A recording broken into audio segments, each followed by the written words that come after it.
all about the forcing. John, let's get underway. So I'd like to welcome those who've joined us so far, and we'll welcome others as they come in. Especially welcome to Hans van der Loo, who we met at the Cambridge workshop on Albedo enhancement. So thanks, Hans, for joining the conversation, and also Jonathan and Evan and John Nissen. So John, perhaps over to you. Yeah, I'm chairman of this group, and we've made lots of progress in our strategic thinking, but we've failed rather badly so far in our outreach. And as Hans and Ruta explained at the CCR meeting, we need to pull together, preferably with all our groups together, and I would like to unite under this idea of refreezing the Arctic, which is very simple to understand, and it's a three-word phrase, which is kind of could catch on perhaps. And people are very aware of the Arctic thawing out.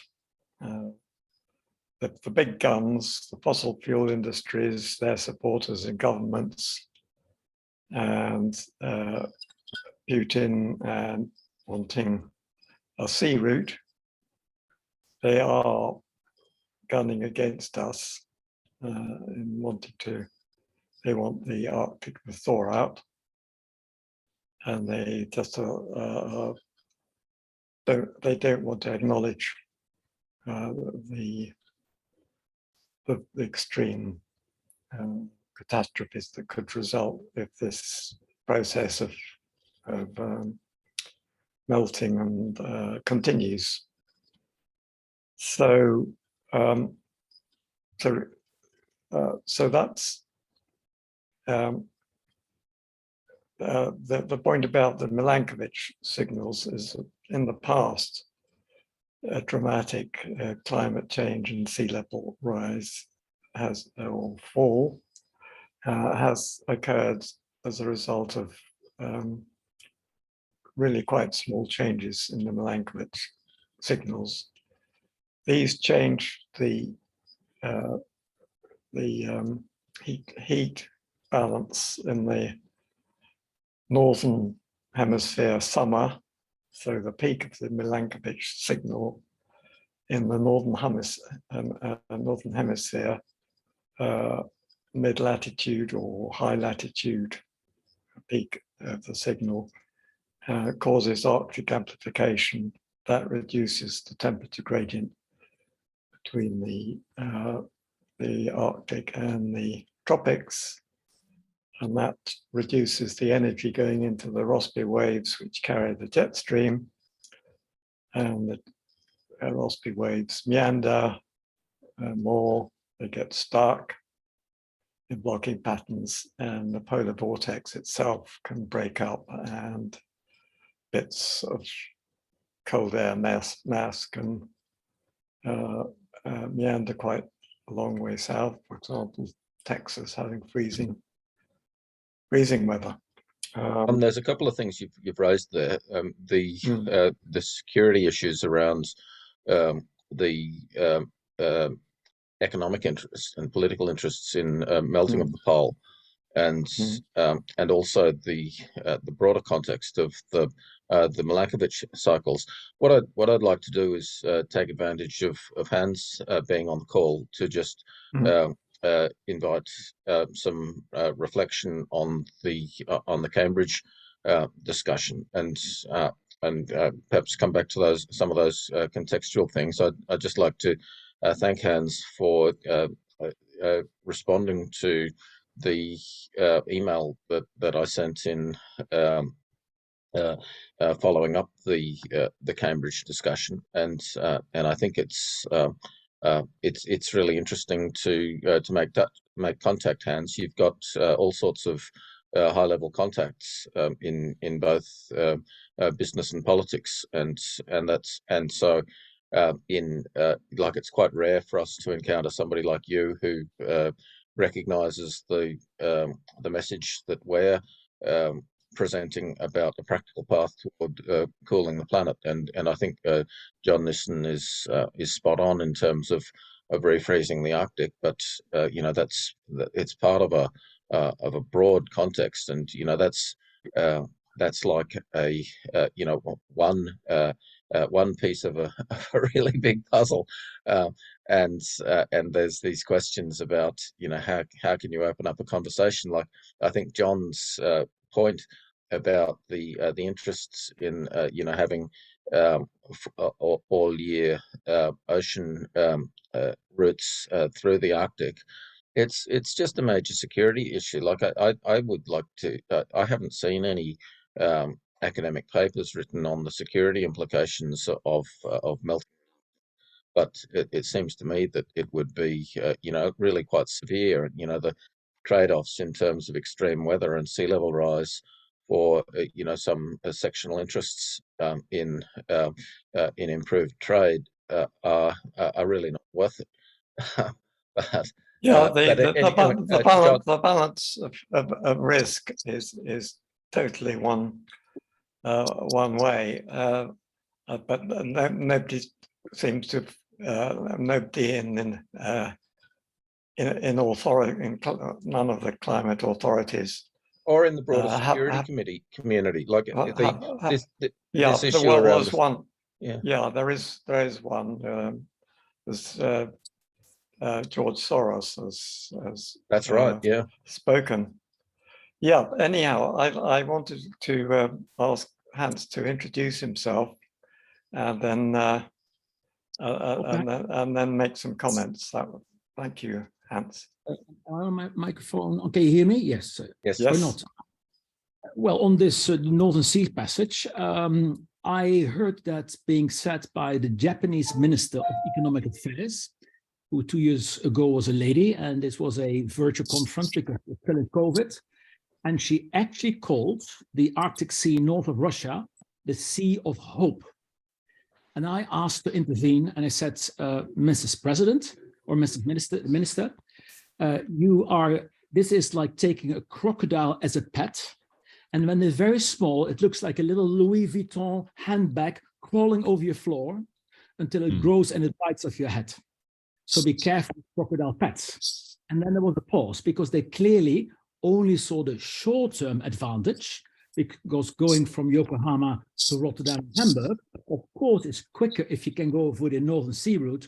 But you are the last ones who I need to explain that the cost for that shorter sea route is horrendous.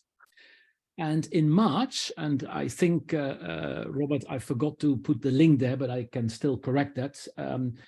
We organized a panel at the Arctic Circle conference in Tokyo.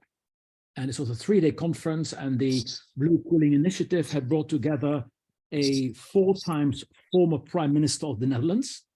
We had Sir David King, as you all know, former climate envoy of the United Kingdom.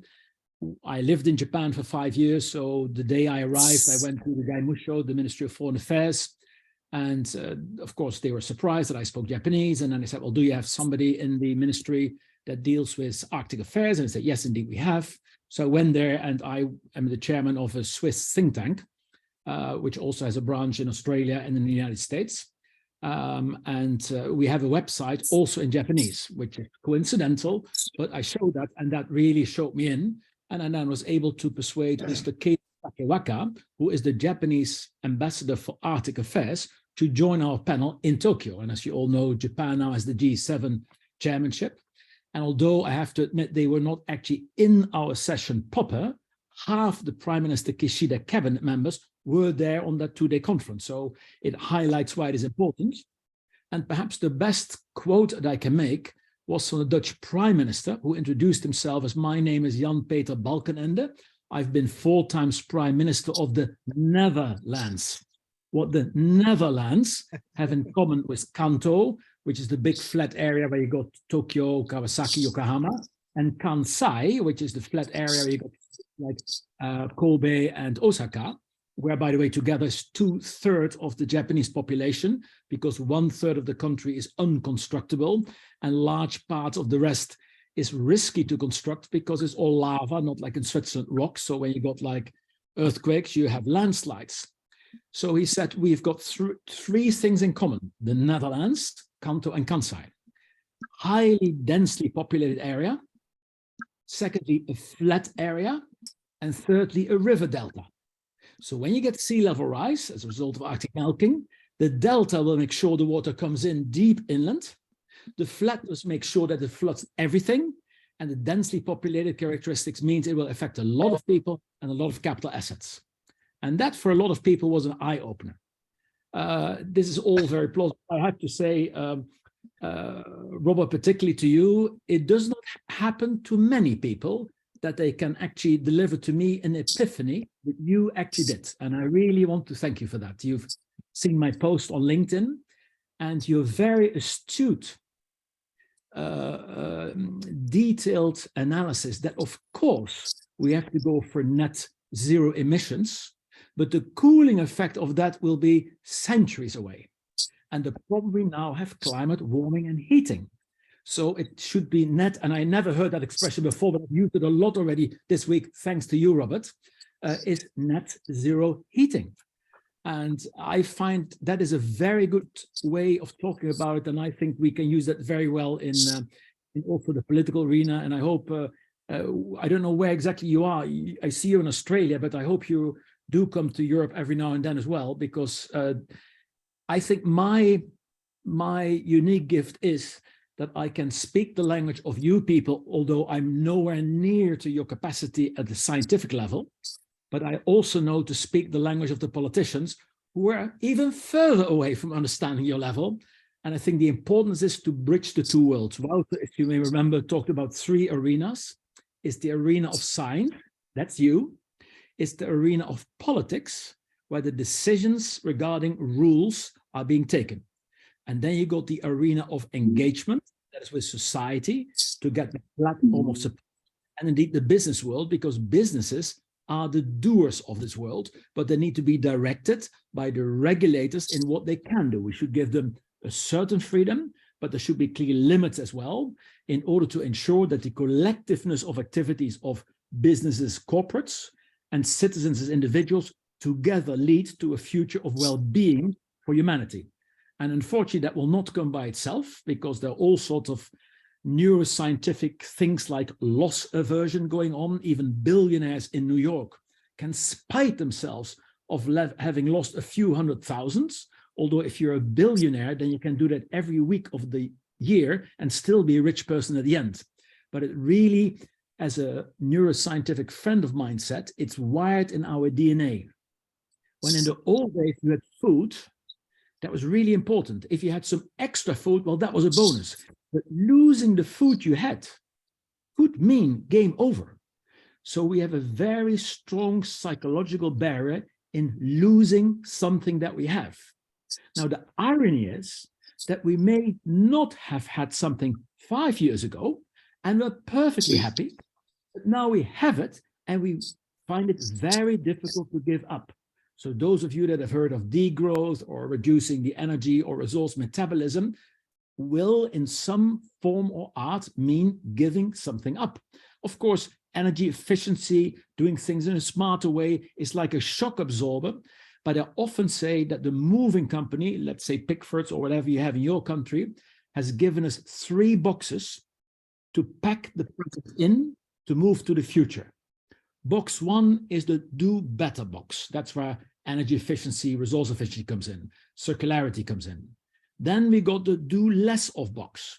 I speak with people that say we should all not only get a budget, but we should have a lock that you can go on your honeymoon from Europe to Thailand, but the second time you fly to Thailand, the ticket will be twice as expensive. And if you go the 3rd time because you want to go on, it will be 3 times expensive. It is not forbidden, but there will be economic consequences. So that is a way how you could get to doing less of certain things. And the third box is actually certain things that we do today, not doing them anymore at all. So the more we can pack in box 1, the less we have to pack in box 2 and 3. But in the move from the present to the future, box 2 and 3 will not remain empty. There will be things in there as well, but we have to find a political and societal acceptable way. And degrowth is not going to be the word that we should use. Perhaps it should be going from a natural resource-based wealth society to a qualitative well-being society. And if you can word it positively, wording, you may not find that very important because you're very exact, you're scientists, but in politics and in society, wording and messaging and contexting is very, very important. It's a bit like the lubrication. How do you slide a big, heavy object over a surface? It helps if you can lubricate it and help it a little bit by nudging it. Is this enough, Robert, as a bit of an introduction? Look, thank you very much, Hans. I think it's wonderful that you've been able to join us. And I think that that point that you make about bridging the scientific, political and public worlds, including community and business, is exactly what we need. We don't have any resources in our PRAG group. We're essentially a discussion group, but we are moving towards the question of, how can we develop projects that can implement the ideas that we're raising, and I think if we can pursue that conversation with yourself and with the Restore the Arctic Foundation and with the Cambridge Centre, then there's the really good potential. Now, I'm so pleased to see you use the term epiphany, which of course means a moment of sudden realization, and that was, of course, my complete intent in producing the diagram that you copied on the committed warming from past emissions and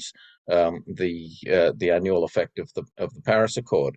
And it's something that I think if it's a sudden realization for you, then it could be for other people. And the challenge is to get that quite simple message into the public arena, which we had good conversations with Hugh Hunt about how that could be done, and he was quite, I suppose, I wouldn't say despairing, but just quite negative about the lack of public interest in engaging on these really quite critical existential questions. So once again, thanks so much, Hans, and I think that the way you framed these issues is really helpful. Just one further point, this sort of degrowth conversation. There's all sorts of ideas out there about the sort of long-term transformation of our human culture, and I think it's valuable to respect those conversations, but also to see that they're too slow in their effects to actually assist with net zero heating. And so there's placing net zero heating as a security and stability agenda for the planet is something that requires immediate technological cooling, and so getting an understanding of that as an optimistic vision, not as something that is a desperate last resort, which is the way it's framed in the IPCC, is something that can be deferred for a century before we assess whether it's actually needed. It is actually needed right now as the immediate priority, and it's not a substitute for emission reduction, but nor is emission reduction a substitute for direct cooling. So direct cooling complements emission reduction alongside. Now, we've got a couple of people who would like to speak, so I'll invite Jonathan Cole to comment, and then Clive Ellsworth. Right, thanks. I think you've hit the nail on the head. whatever we propose, it sounds like we're asking people to give up something that they cherish. It's whether it's their hot tub or their V8 or their hamburger or their money, whatever it is, we're asking them to give up something that they've become accustomed to enjoying. And this is very difficult.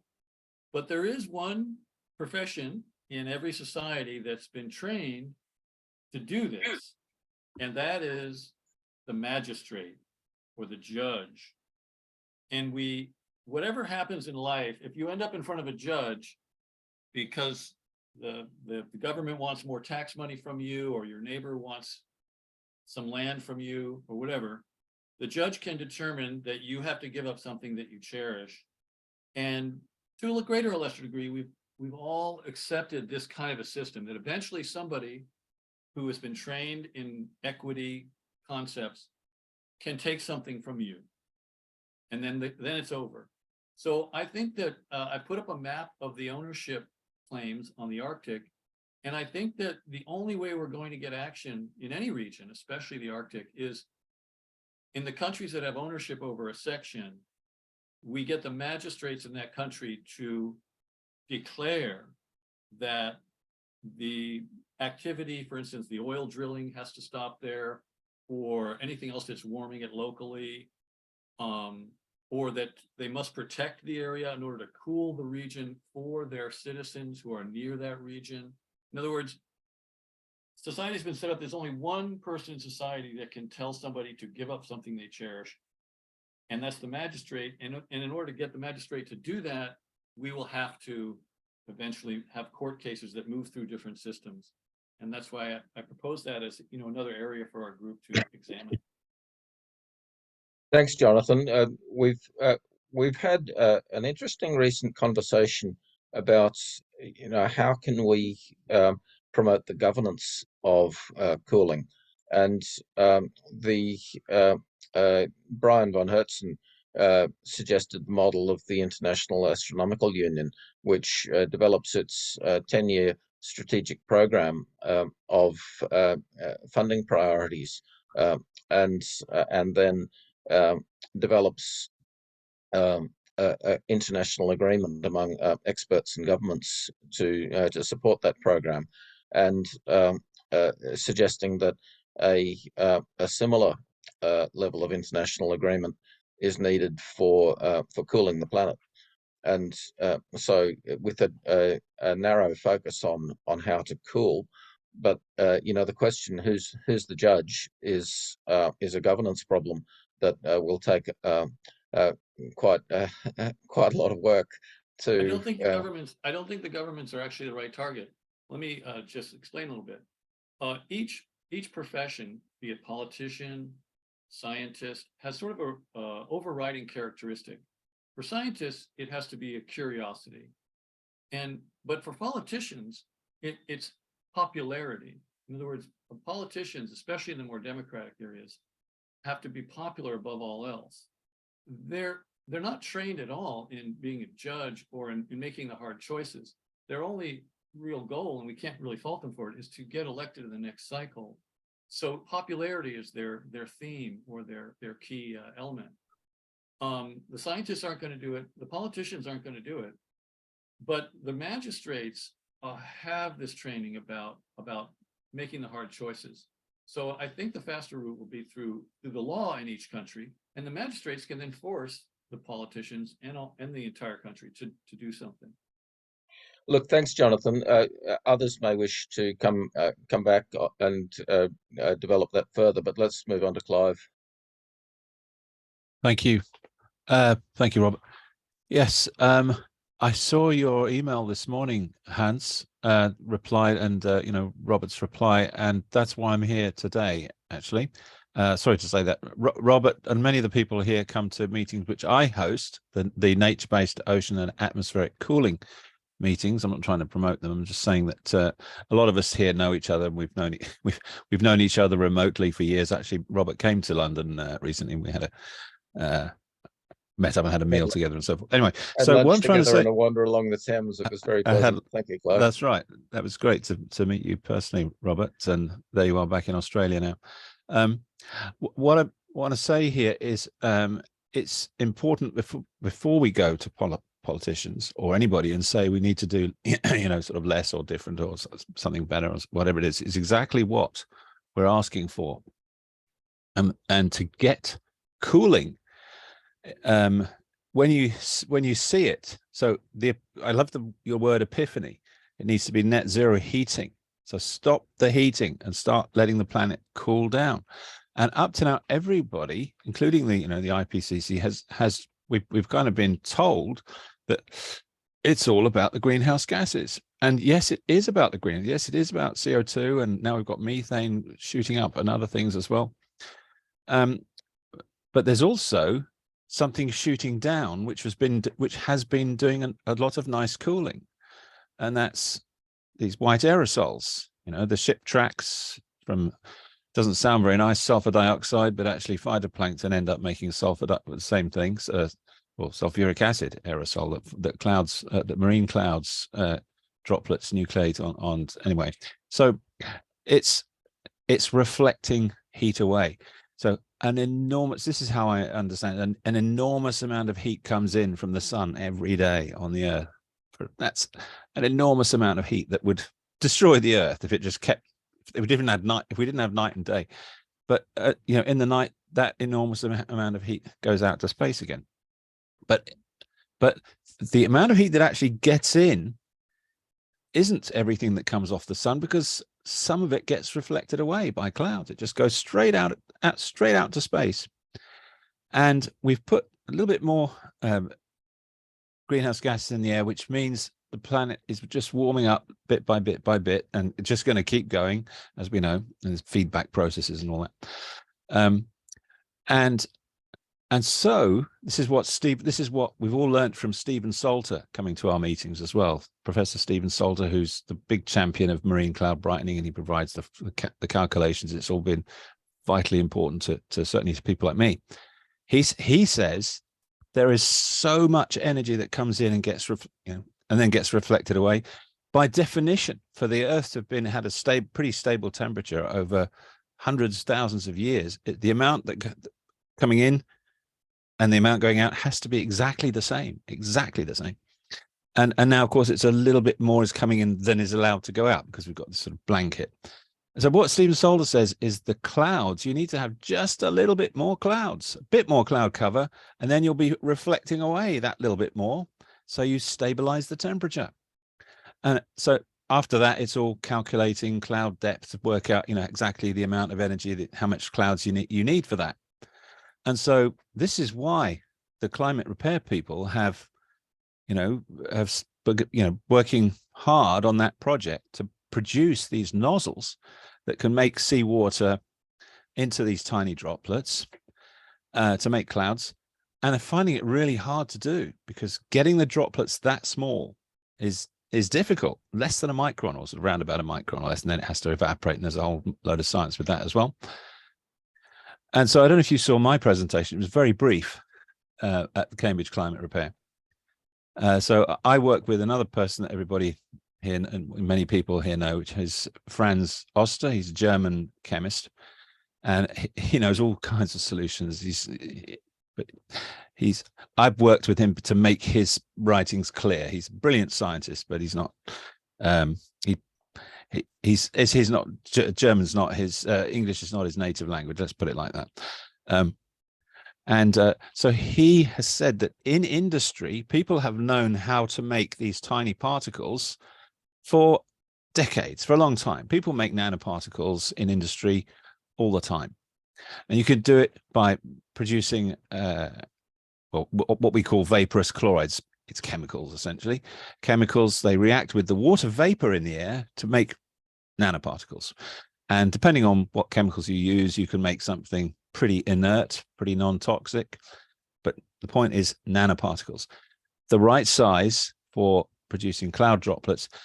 Once it forms a cloud droplet, it's the amount that a particle is so tiny, it's microscopic.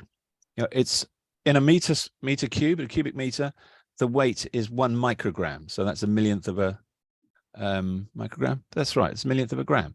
a millionth Well, of a gram. a micron width is 1,000th of a millimeter. So Yeah. achieving that scale is very difficult, It's Clive. very difficult. Look, Yeah. Clive, So I'm just this is what I'm saying. thinking. We've got a technology. Just finish up. Yeah. Yeah. So we've got a technology that can do it. So when you have, like you're saying, politicians that haven't got a clue and they're saying this is the sea of hope, and I liked your analogy as well. You know, that's like a crocodile. This is what I'd love to. I don't know. It's fantastic that you've joined us here. I mean, we do have other political contacts, but we need this thing funded, and so I hope we can see you again. I hope I can send you emails on different ways to. That's right. Other people are working on other things as well. I just wanted to welcome a few others w'ho've joined Thank you, Robert. us. Thank you, especially Paul Zeitz. Nice to see you, Paul, and Rebecca and Manajo and Daniel and Brian and Doug. So thanks all for being on the call. And thanks for those comments, Clive. And we'll just continue with people as they put their hands up, if that's okay. I also do want to come back to John Nissen's letter to the Bulletin of Atomic Scientists. But before that, let's just hear first from Brian and then from Daniel. Thank you, Robert, and it's a pleasure to see everyone today. And I wanted to respond briefly on the governance question partially, but also the market research that's required in order to build social acceptance, which precedes funding, and then funding, which precedes voluntary scaling and voluntary compliance, and then that voluntary scaling that precedes anything that's normative. Sadly, politicians, magistrates, and large corporations are trailing, not leading institutions. And what we need to do, if we're building something new, is to identify the pathways that actually work. Having done this for a dozen years with marine permaculture, our experience is the first challenge is to build social acceptance, and that is to design an approach that's not non-controversial enough to be fundable. Now, there are plenty of things out there, but quite frankly, I think we get a C- for marketing collectively, whether it's geoengineering, solar radiation management, who wants radiation, stratospheric aerosols, who wants sulfur dioxide in the atmosphere. I mean, just, I think part of the framing has come from the opposition, quite frankly. And so that's one reason we reject most, if not all, of those framings and actually aim for a framing to rebrighten the planet, documenting the loss of 1 watt per square meter in brightness of our planet, which is vast and enormous, both from the Ceres satellite and from the Big Bear Solar Observatory. So we have a dimmer planet today than just 20 years ago. The question is, what will we do collectively? Can we build social acceptance to rebrighten the planet, restore the marine clouds, refreeze the Arctic? And that's what we need to aim for, is an aspirational, positive, hope-filled approach. We have the technologies, but really it's about building that grassroots support, because that's what'll lead is grassroots and entrepreneurial organizations, such as the ones we've developed over the last 2 decades at the Climate Foundation.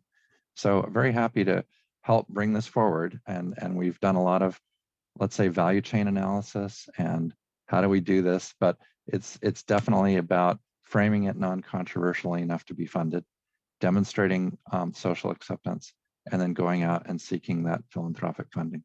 Thank you. Good to see everyone. Happy to continue the conversation. And of course, Brian, that social acceptance is alongside the governance work that you mentioned, and so finding ways to achieve that level of engagement at government and political scientific level. I think astrophysicists aren't particularly good at marketing.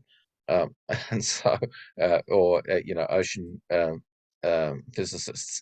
So, finding ways to market the ideas that are coming from the scientists in technical jargon, to converting the technical jargon into popular messages through rebrightening the planet, for example, is a really important strategic theme. No, that's a great point. And I will say this, first of all, people love the stars. And so there is a broad social acceptance. And they also love polar bears and they love walruses. So if what we're trying to do is restore habitat for a charismatic megafauna, so much the better. They also love coral reefs and, quite frankly, marine cloud brightening in these frontline areas where we need to cool the Great Barrier Reef enough to keep it alive. There's huge social acceptance there. That's where we need, those are our early footholds. We need to sort and prioritize these, whether it's regenerating the coral reef, Great Barrier Reef survivability, or regenerating the environment for polar bears and walruses and whales. I think that's a great place to start in the Arctic and the tropics. And furthermore, I think the metaphor with astronomy goes further. We move from social acceptance to star parties. And quite frankly, the star parties, slowly, grassroots, chapter by chapter, increase people's love and wonder, for nature and all the rest. And that kind of popular star party, then with all that kind of base and everybody loves the stars, then we can start seeking funding sources. And quite frankly, I think we'll get traction sooner with private funding sources than with public. But eventually the public ones, I mean, look at the Keck telescope. I think Keck Foundation put in half the money or more needed to build the Keck telescope. And then University of California came in with an operating agreement, and probably NSF came in reluctantly with some research grants. So, really, they're just trailing organizations. We need to find those private foundations that say, okay, this is what we need to do. And anyway, I'm happy to brainstorm that further, but I would look to private organizations for initial support and funding. That's all brilliant, Brian. Daniel? Hi. Yeah, following on from Brian's point, and actually what Clive was saying as well. Sorry, I missed the first 10 minutes or so. Hans was able to give us an overview of his work on is it the Blue Cooling Foundation? Yeah, you're on, right. on still, Hans, but it was a very helpful follow-up from the meetings in Cambridge at the Albedo workshop. Thanks, Daniel. And also, I'd like to say, I mean, I saw Hans's email and actually checked out his website, the bluecooling.org website, and thought it's really good. And actually, there's nothing, I think, controversial about that. I think the sort of messaging is really good. And actually, I don't know if I mentioned, I'm trying to help Stephen Salter get his website built for his company, Ocean Cooling Technology. He's one of those brilliant scientists who's not much into marketing, and he's tried obviously some promotion and fundraising, but I'm a professional marketing manager, but for a recruitment software company. But I've been putting some time aside this once a week to try and work on this website, and I'd like to do more for other websites. And it's a lot about messaging. I thought actually a lot of the stuff in the Blue Cooling website is really good. And actually, I've had several conversations with people, like someone who works in Microsoft in agri banking, actually, but she knows people.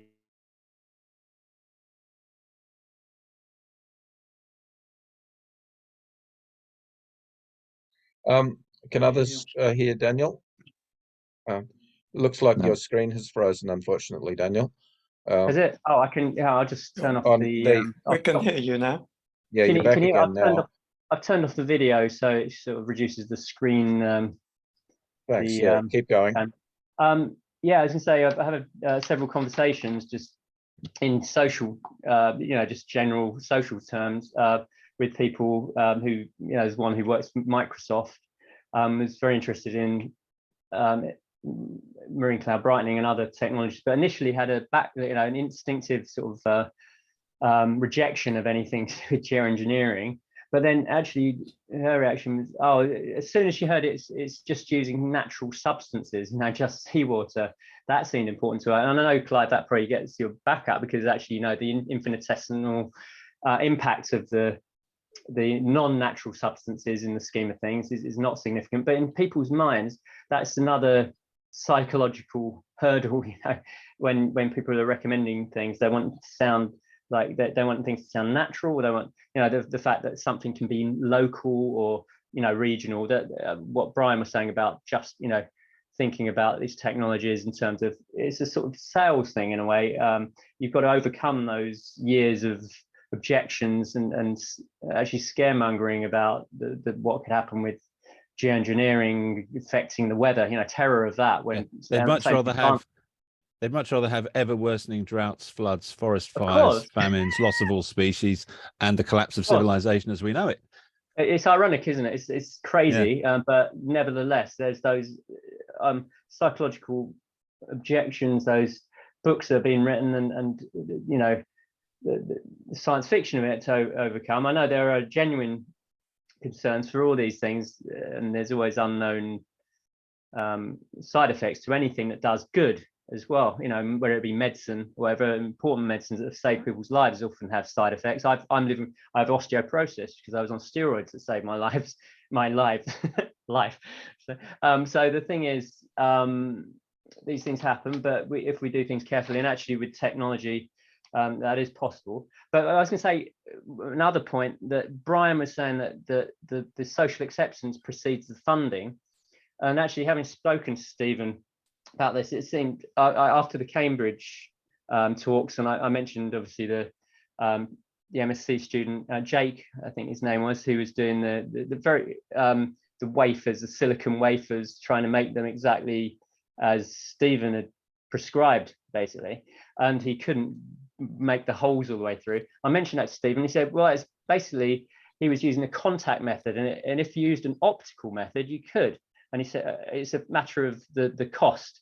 It's a lot, you know, a higher production cost of these wafers using optical methods, but it could be Daniel, done. I think this illustrates the value of supporting Stephen's ability to direct some of the research and the challenges of working with Cambridge. And so, you know, a range of people are very confident that the submicron uniform spray is possible. Some are skeptical on that, but that's really a threshold question for marine cloud brightening. And as Brian has commented, the Great Barrier Reef work that's using fog without concern for the submicron scale has got some real challenges.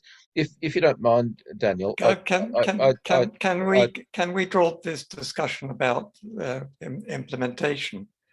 Well, John, I don't want to close it completely, but it just illustrates to Hans how, as a group of on the scientist side, we love to discuss the technology, and we tend to ignore the political dimension, which is, we've got an expert in that here with Hans. And what I've tried to do in my trajectory of temperatures, trends, and targets is to try to crystallize the argument that we need to cool first primarily the Arctic, and then the rest of the planet. And I've tried to put everything into the letter to the bulletin that I think we all basically agree, and therefore I did ask at the conference, could people look at the graph and look at the bulletin and see if that's a common denominator that will unify us and present us as a three groups working together on promoting the same basic message, which is that we need to refreeze the Arctic. And there are 3 or 4 time bombs associated with the Arctic, which might be epiphanies for various members of the world population. And it might be very difficult now to stop the Greenland ice sheet from disintegrating because it's got so far already. And the implication of not stopping it is 7 meters of sea level rise. And not only that, the 7 meters of sea level rise in Greenland triggers probably twice as much from Antarctica because they are physically interrelated. John, while we're talking about getting the message out, I would like to just shout out to Paul Zeitz.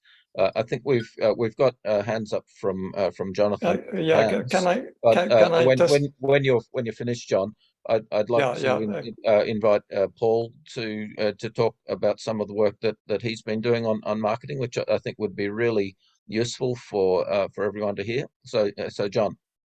Yeah. So the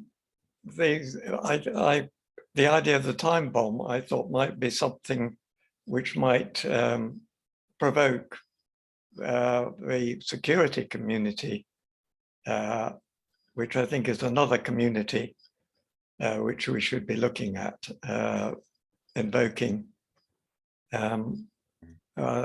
So what do you think about that, Hans? Should we, is that a... I think that is a very good thought, John. In actual fact, but since I'm only a guest and I would not sort of want to take any initiatives without checking it with you first. But actually, I wrote already to my colleague in Australia who runs the Institute for Integrated Economic Research there. And his name, perhaps Robert Tulip knows him, is John Blackburn. John Blackburn has been the Vice Air Marshal of the Australian Air Force. And he now not only sort of is the director of IAER Australia, he is also a lot implicated in advising the Australian government, and notably because of his background, energy security, and increasingly now also environmental security. And so I forwarded him so my LinkedIn note, basically thanks to Robert and his arguments. And he said tonight, he said back to me, I have to reflect on this. I mean, and I said to him, this is what epiphanies do with you. You have to reflect on it. But I think, you know, the security issues are absolutely gigantic because if you look at, and you of course know all that, the coastlines have never been static. And humanity has always moved with the sea, be it land inwards or towards the sea. But it's only in the last 400 years when we started sort of sailing around with little boxes and sails on them. You know, we got import terminals, export terminals, processing plants, and in particular the last 100 years or 50 years, that a huge concentration of citizens and capital assets are now actually in flood areas. So today somebody wrote, well, why would you be doing this? Because the real hotspots in the world are in Africa, and who cares about the heat in Africa? And I wrote back and I said, well, those people that do not care about the heat in Africa should realize that if it gets too hot to stay there, they will move and they will come here. And by the way, if people do have that little system thinking, they probably do not realize either that there will be climate change refugees from within the OECD, be it New York or San Francisco or Tokyo or Hamburg or Amsterdam or London. There will be climate change refugees as well. So I think that aspect also of strategic assets, well, we as the Brew Cooling Initiative have already reached out, notably through my connection with the Vice Air Marshal John Blackburn. But if that would be a good idea, perhaps, Robert, if you allow me, then perhaps there's an email, because I don't know, I think he's based in Sydney or Canberra, I'm not sure. But anyway, I mean, you're in the same time zone, so that to link you up. That'd be great. Thanks very much, Hans. If I can just reflect back a few things that I heard, because I've been taking lots of notes, and very glad to hear also that in Brian and in Daniel, you do have people who have marketing and sales background, because often, you know, when I was at McKinsey, I had a boss who said this was about defining diplomacy. Diplomacy, but it could also be marketing for that matter, is the art to say, go to hell to someone in such a way they actually look forward to the journey. It's that kind of stuff to be achieved. Said, well, first we have to get the acceptance and then we get the funding. I'm not convinced that it has to be that way. I think the bigger funding will come when founders, and particularly public funding, I think public funding will only come with its public acceptance. What precedes that kind of funding is what I call conviction capital. It's money of people in foundations who, thanks to people like Robert Tulip, get an epiphany and they say, blimey, this is what we got to do. And then make seed money available to actually do the initial start. We at the Blue Cooling Initiative, we said we do not want to exist longer than 10 years. This work that we do, and by the way, we're very open to many technologies, although there is a reason why we have chosen to support marine cloud brightening and not strategic aerosol injection, because two things that I will not burn myself on, at least not in this stage, is to try to sell something that has unintended consequences that can be major, and that has a breaking area or period of 2 years. And that is what's, I met Paul Crutzen in 2006 and later on in 2008 or 9. And I was all inspired to meet him. You probably all know him. He's a former, he died of course, but former Dutch chemistry Nobel Prize winner who actually also coined the term Anthropocene. But he was very much behind this strategic aerosol injection. And when I heard him say that for the first time in 2006, I went home to Brussels. And I said, blimey, in Brussels, we're working on cooling. If this guy will do what he says he wants to be doing, we actually don't have a climate warming problem, we get a climate cooling problem. But I didn't dare to ask him questions when I met him at the Alpbach forum for the first time. And 2 or 3 years later, I met him again, and then we had a beer in the bar. And I said to him, Paul, did you also invent a vacuum cleaner? And he said, what? I said, look, I live in Switzerland. When you learn to ski, before you go down the slope on skis, the first thing you learn before do that is to brake, is to stop. You are bringing sulfur dioxide in the stratosphere, but what if there are unintended consequences?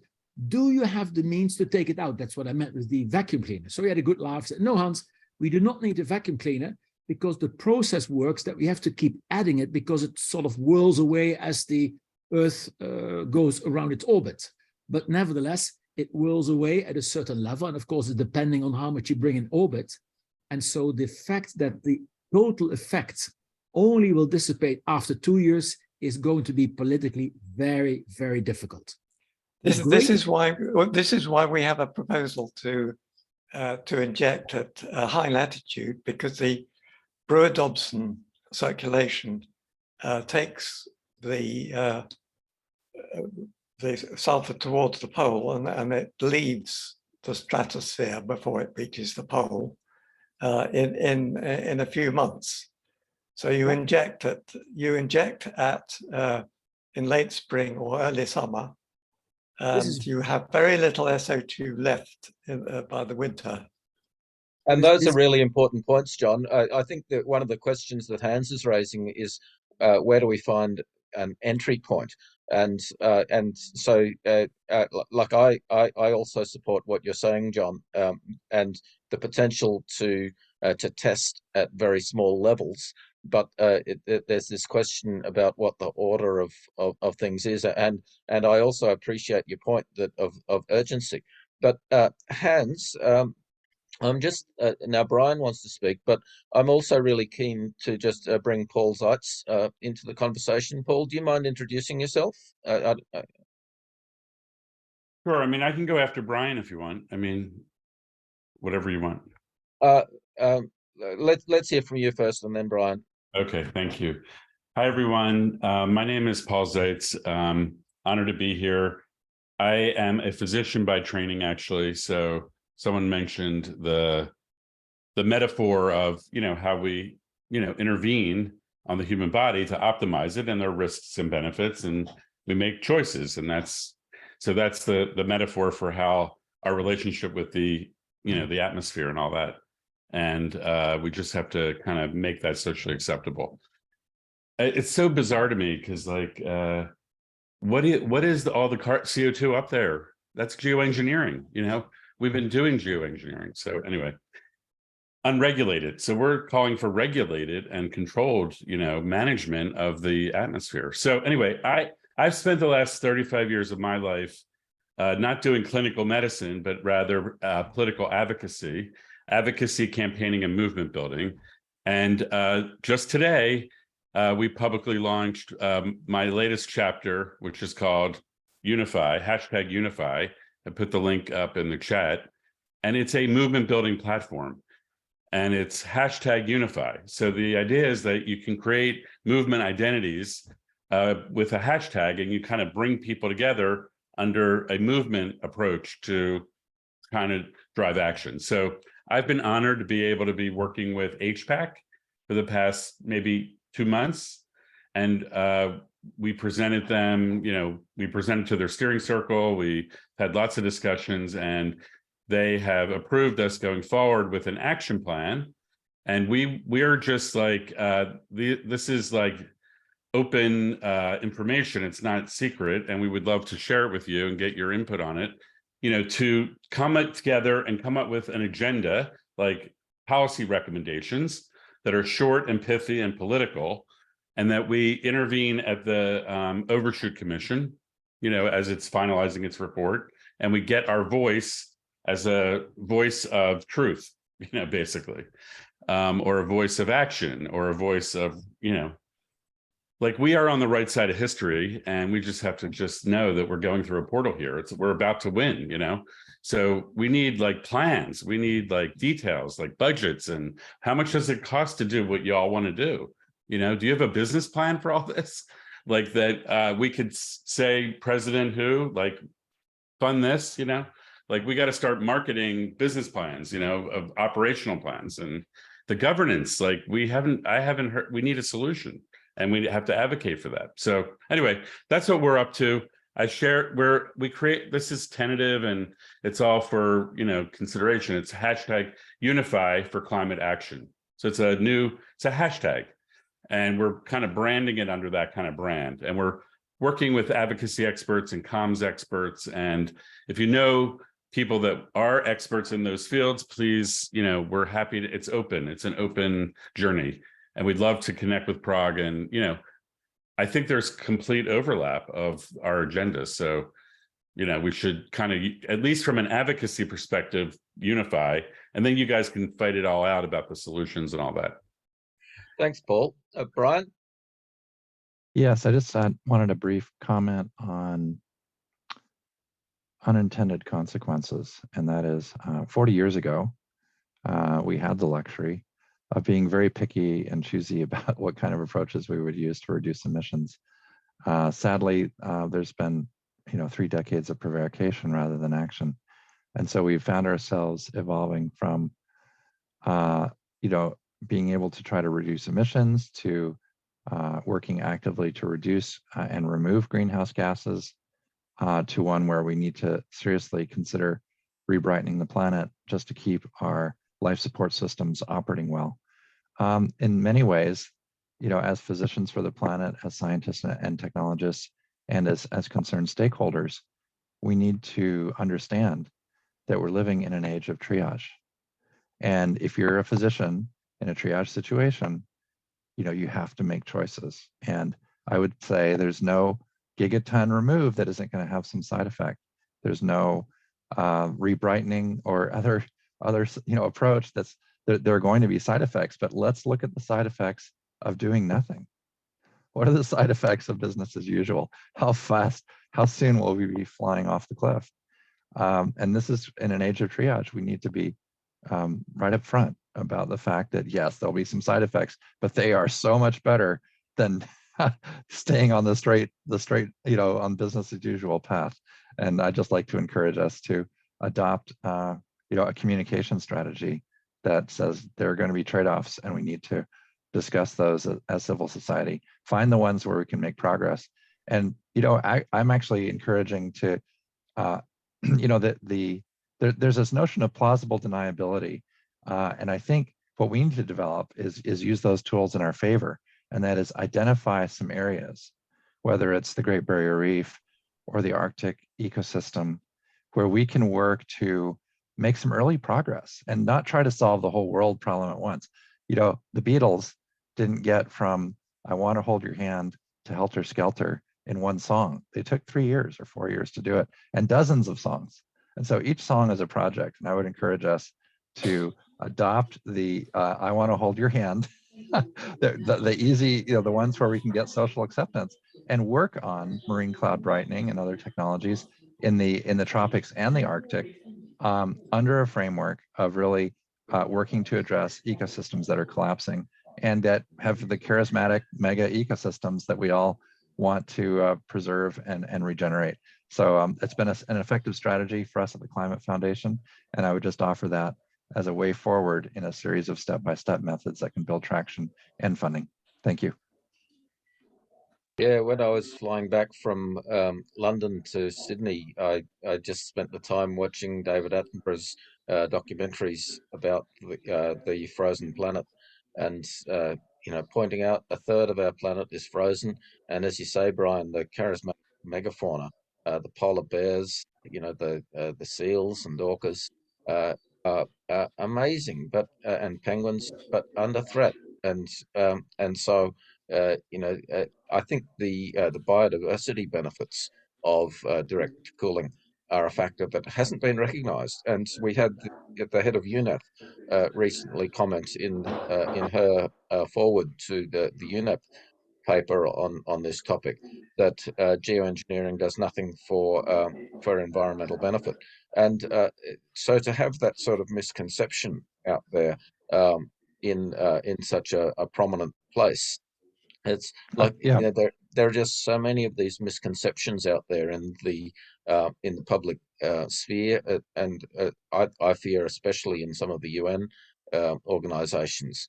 And so, you know, finding ways to engage and to challenge those errors when they come up is really valuable. And you know, we've seen in the past the popular traction that came up with the end of whaling, and we really do have similar issues today with direct cooling as something that ought to be able to capture the popular imagination as a positive and necessary and immediate action. So, but I I think agree. Hans' point about, you know, finding people who are able to invest in small ways, and I love your Beatles analogy, Brian. You know, find small investments that are popular, and use that as a platform to gradually move towards more challenging initiatives as the social license emerges. Yes, just a brief comment. This January's World Economic Forum had an intro by the head of the Potsdam Institute, Rockstrom, who identified the 3 major planetary boundaries that have been exceeded, biodiversity being a leading one of them, along with nutrient oversupply. And this is an opportunity for us to address biodiversity boundaries directly with enormous investor acceptance as well as social acceptance for these charismatic mega ecosystems, and that includes the Arctic, and I think includes the major barrier reefs of the world. So thank you, Robert.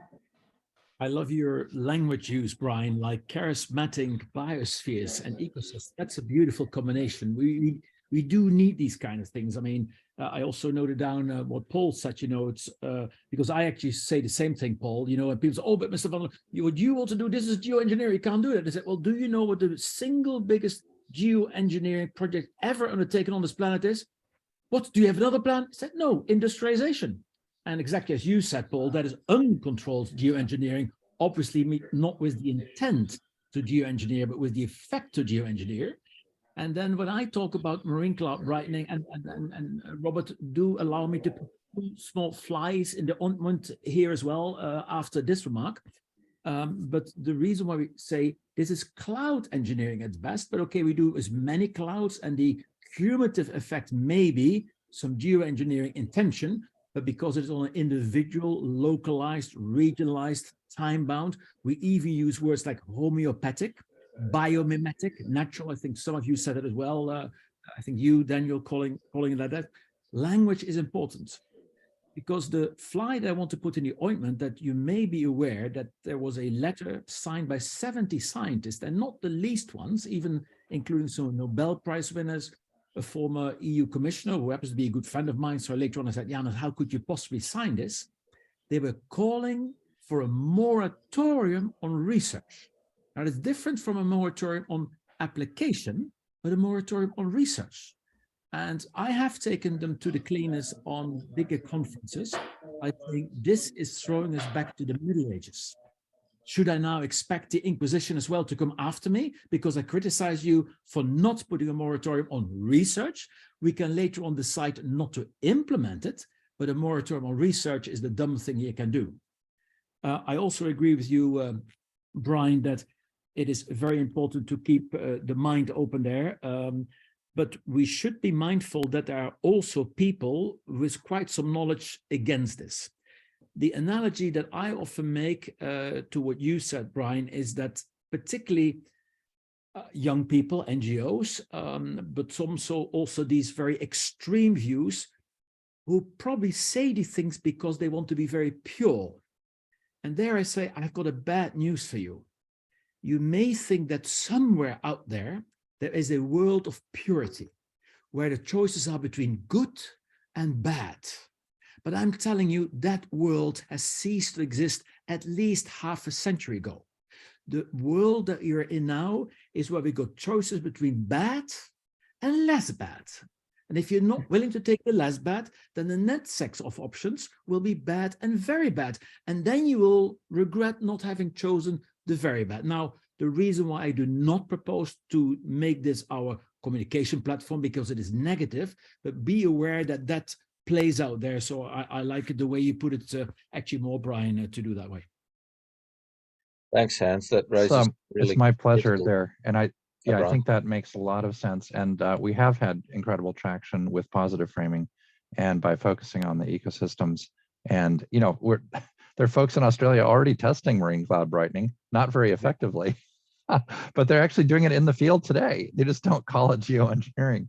And you know, I think that if we have, you know, a long-term roadmap and we start with these key ecosystems in the Arctic and the tropics and subtropics, I think there's a lot of progress that can be made on the technology in a way that can move things forward sooner.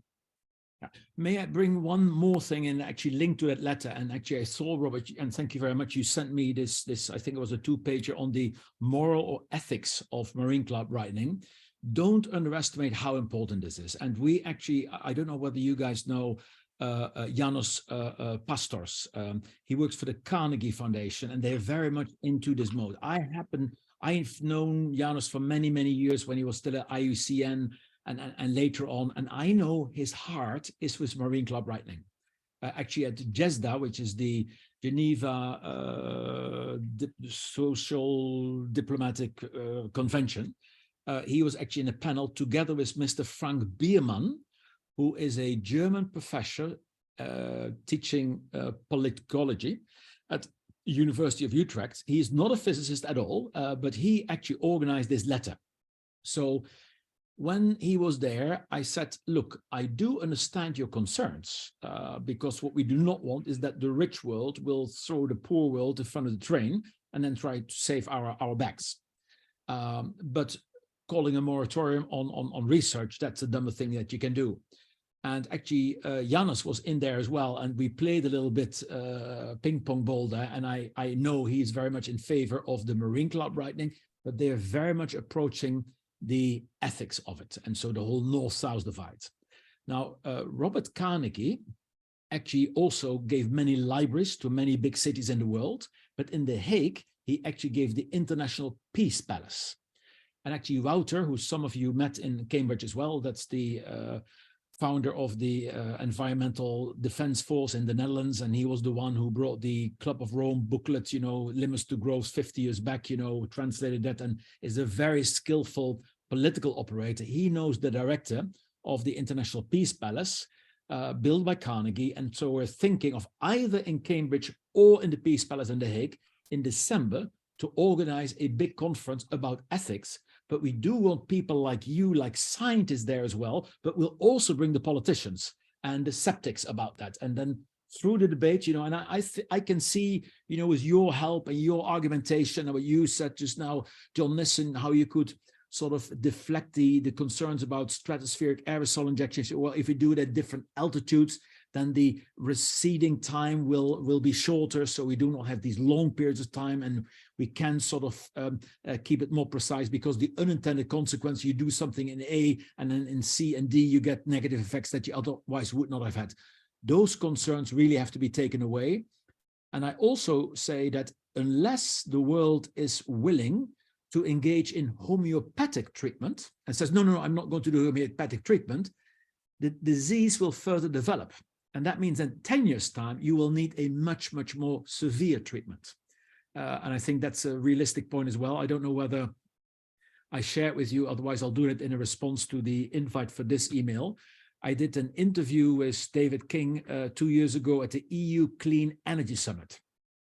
And we only had 12 minutes, because this was a European Business Summit where you have like CEOs and commissioners and ministers, so it is very tightly managed. So I had actually sort of taken the ephemerity to tell him, well, this is my first question and this will be your answer. And then I asked this and that will be your answer. Yes, he said, but I'm not going to read it. Of course, I'm not going to ask Sir David to read my text, but this is more or less what you're going to say. Yeah, more or less. And so everything went perfect. When the music came up, where I said, well, thank you so much, Sir David, for your time and your insight and that. And then he did a Inspector Colombo on me. Do you know Inspector Colombo? Do you know the series? The guy with the old Peugeot and the raincoat, who then asks questions and then goes away and by the door, oh, just one more question. And then he gives the killer question. And he did this to me because he said, well, just Hans, one more thing. Unless we have this running by the end of this decade, or is it within this decade, we will determine the fate of humanity for the next few thousand years. And then they cut it off. And I stayed on because ours was pre-recorded. So some events happened live in the studio or with some audience, and some was recorded. And everything that happened live after this broadcast homed in back to this one remark by David King: what we're going to do in this decade will determine the fate of humanity for the next few thousand years. So that was actually not scripted. It came up by him spontaneously, and it really set the rest of the day. I think even in the afternoon, because we were like mid-morning, in the afternoon, people were still referring back to the final remarks of Sir David King.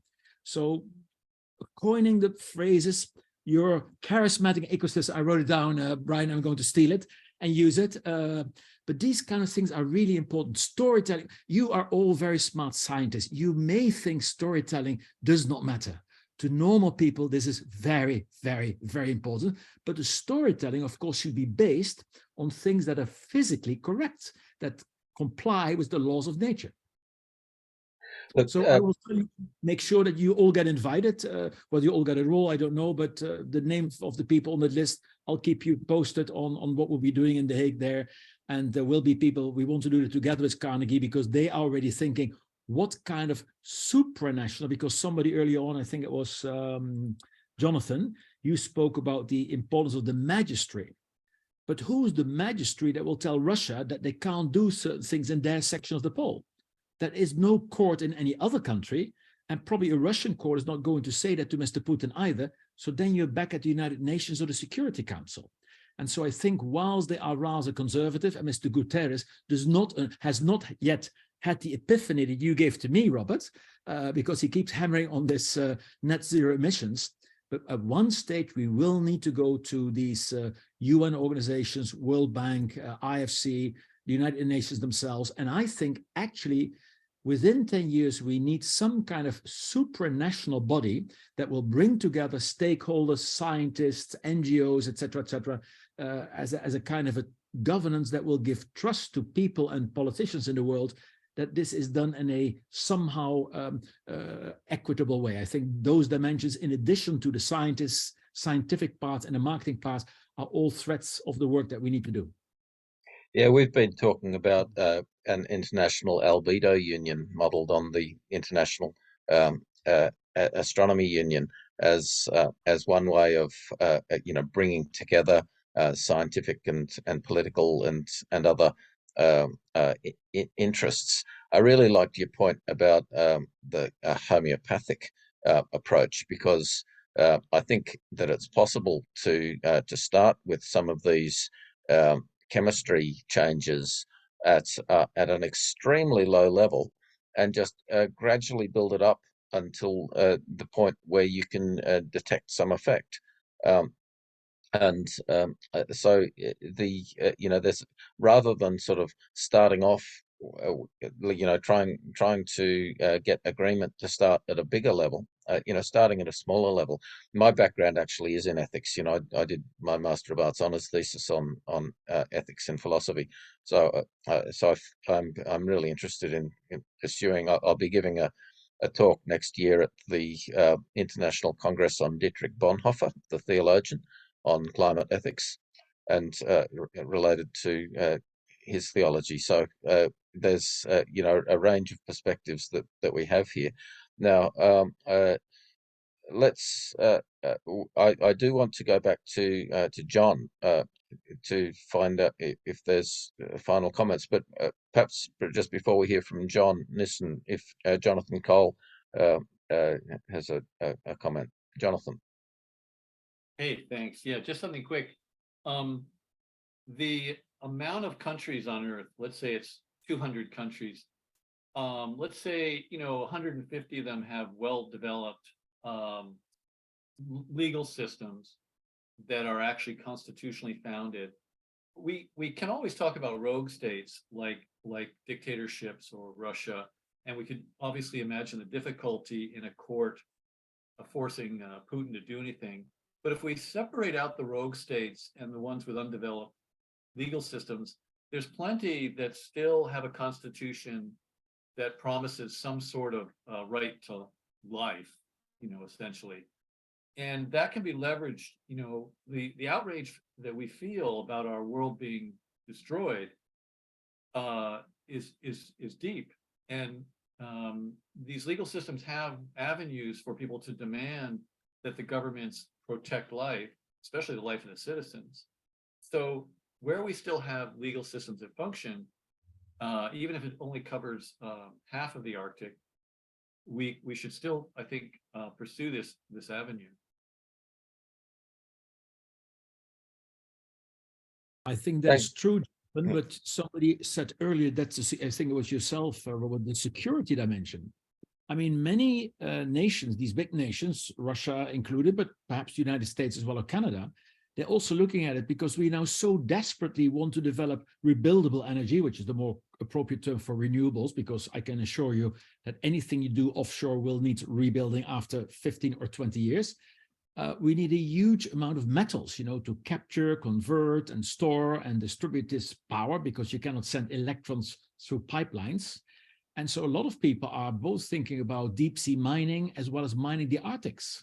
So there, in every country, there will be a community favoring and supporting your point of view, Jonathan. I would be amongst that. But there are also people that say, well, for security of supply of natural raw materials, or indeed for military, et cetera, there will be also parties that say, no, we have to go into the Arctic and do whatever we need to do, because the short-term interests are felt more urgently than a long-term interest. I've got a colleague that some of you may know, Nate Hagans, in the United States. He is running IAR in the United States, and he's a great teacher as well, like Hugh Hunt is.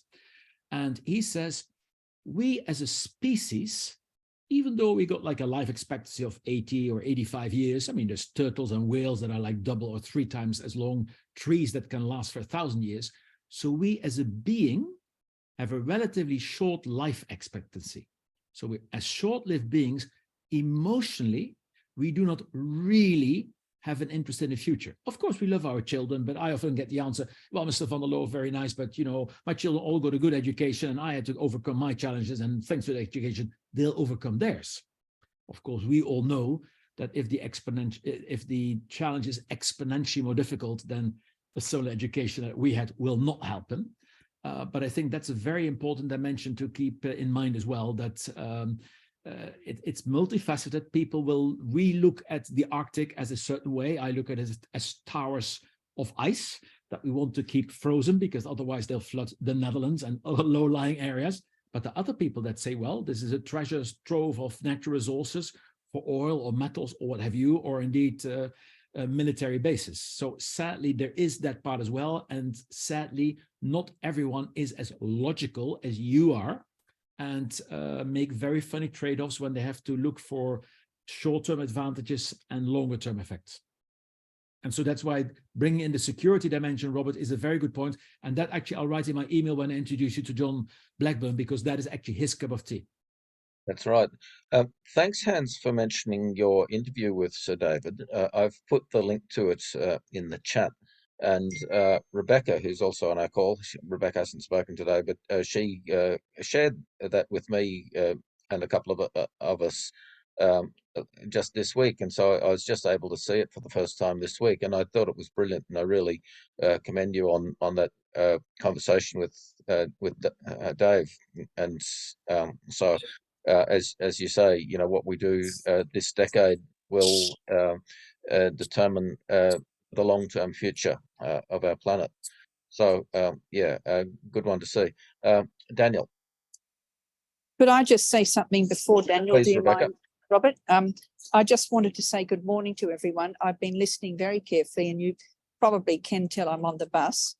I thought it was a very productive conversation this morning with new ground plus weaving together. Hans, as you're saying, storytelling is very important, and we've managed to pull together our stories. I'm making a few evaluative comments because I know we haven't got much time left, but also I did really enjoy that interview that you did with Sir David 2 years ago, and it was actually Suzanne Reid who drew it to my attention. So we all are in one network. And Robert, if you would kindly mute me again now, because it's a bit hard on my iPhone. Thank you, everyone. Sorry, I was a bit quick in hitting the mute button for Rebecca. She's still talking. So, but we're getting towards the end. We've just got 5 minutes more, and I'd like just to pass back to John Nissen for some reflections on the call.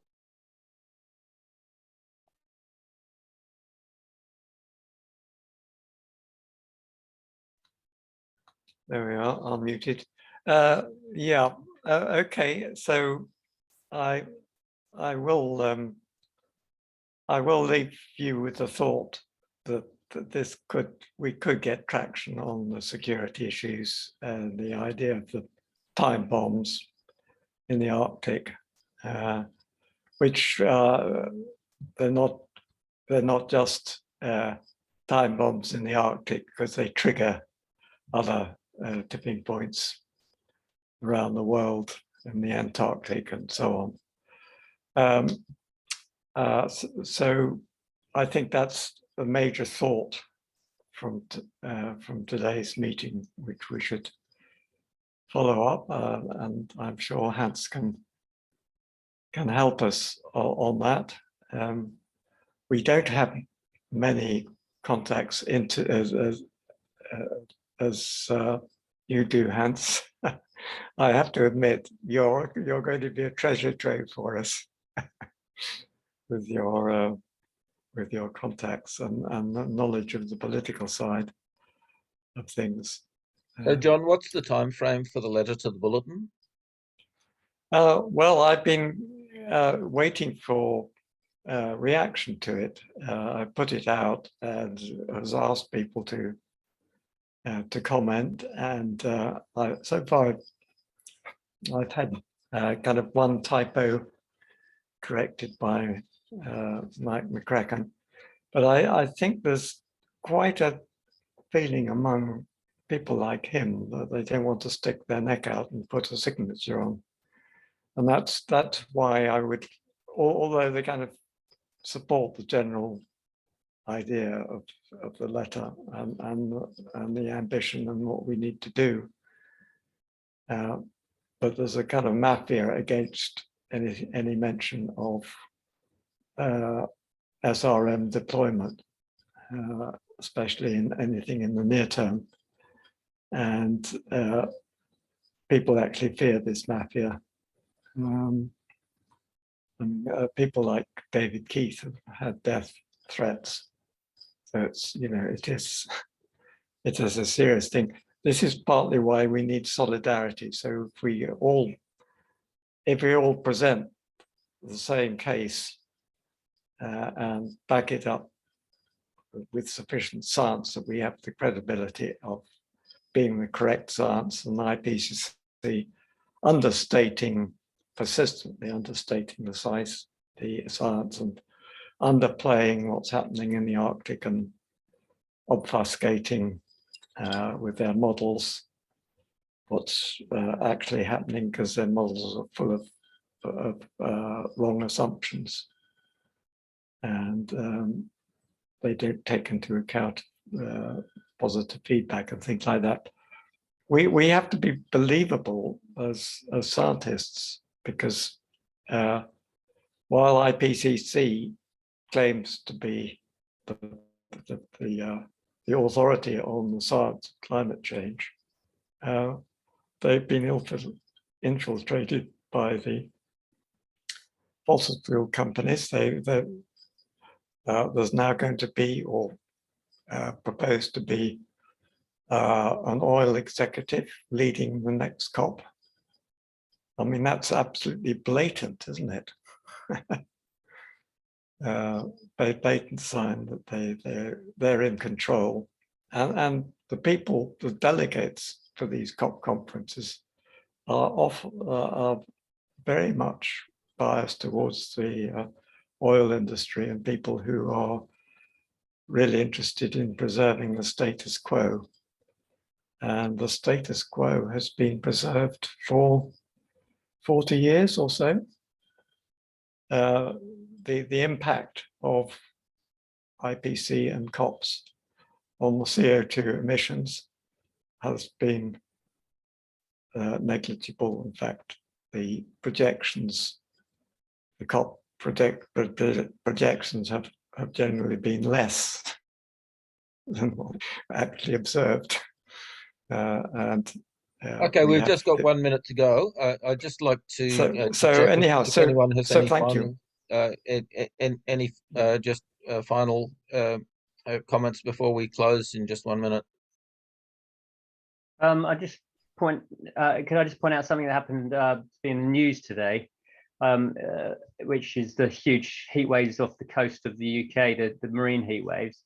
That might be another angle. Basically, if we can save fish and chips, which is a big UK institution, you know, the traditional food, which, I mean, the news headlines in the BBC and the Guardian, it was the top headline that saying that up to 5 degrees centigrade, anomalies in the oceans off the UK, and they can't understand it.